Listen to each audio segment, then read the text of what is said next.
First game as a Hoosier, how'd it feel?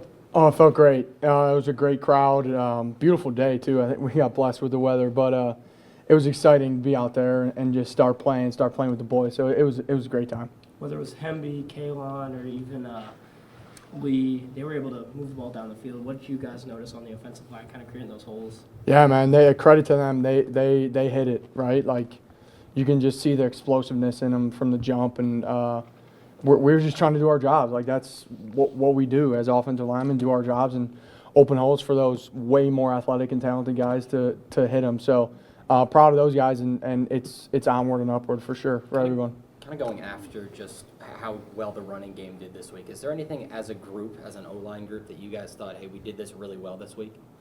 Yeah, I think ODU's defense presented a unique challenge. You know, it was a 3-3-5, and targeting and distributing, combinations to some of the backers could be difficult, and they've made it difficult for other teams in the past. That's why, one, they had success last year against some schools, and two, they're going to be a very good team this year, is because they present a unique challenge schematically. So I think we targeted very well, and we worked together very well.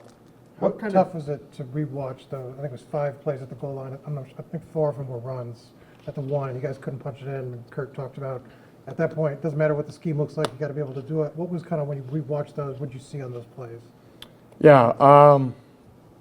First, we got to take it on the chin. No one can shy away from it, and that an offensive line has to pride themselves on finishing down there and finishing any drive at any point, and we didn't do that, and we fell short of that goal and that mission, and so we all have to be accountable and look ourselves in the mirror, and even though maybe your guy didn't make the tackle per se, you always can do something better to help the play, and you only need 1 yard, you only need 2 yards, so it takes everyone, and everyone's got to be accountable, and everyone has been, so it's been great to see. You mentioned that defense specifically. Is it more challenging with the 3-3-5 inside the 20, or was it just kind of the look they were giving? Because that's where kind of Kurt said you guys were good for 93 yards, and then things kind of got hard with the run game. What did you kind of see there? Was it partly their system that bunches up? Yeah, I think there's both parts of that, right? Like they squeezed everything down, and they have a bunch of guys in the box there, but at the same time, at the end of the day, we gotta win the line of scrimmage, no matter who's across the line of scrimmage. So it starts with us and it ends with us, really.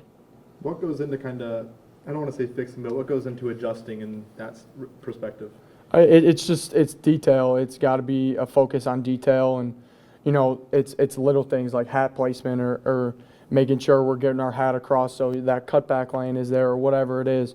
It's like those really small things that you may, or an individual or an outsider may not think is that important, but again, it shows up on Saturday when there's penetration and it's a tackle for loss or whatever it may be. It's those very small things. How much progress have you seen made in those departments so far this week? I think it started on Sunday and Monday with people taking accountability and people and us looking in the mirror and being we have to be better. There's no doubt about it.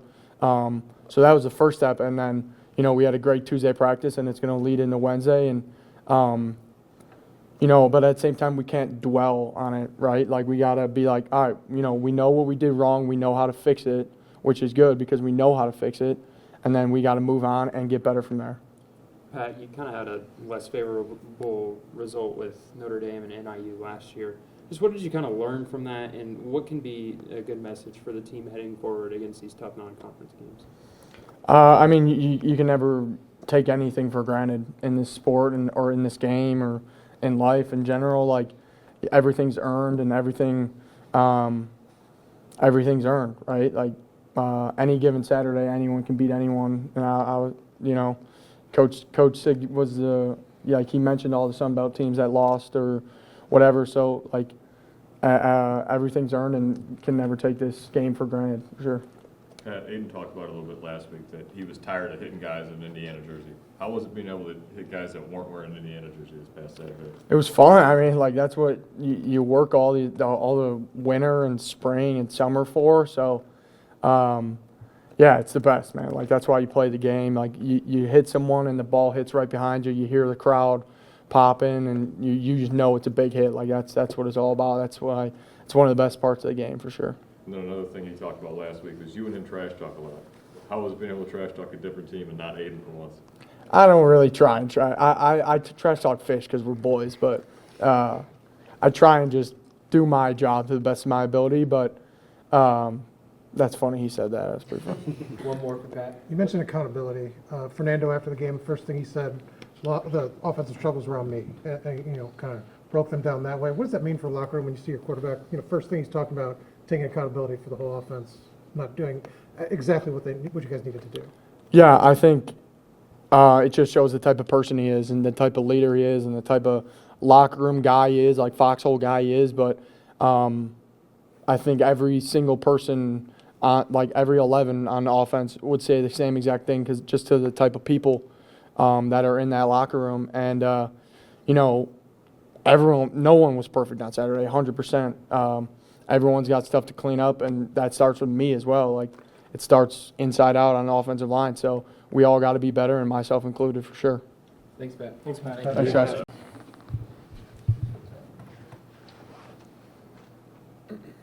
D'Angelo Kellen made a pretty nice play to help you out with that interception. Just how valuable is it to have kind of a defensive end guy that can kind of come out and help you guys as a secondary?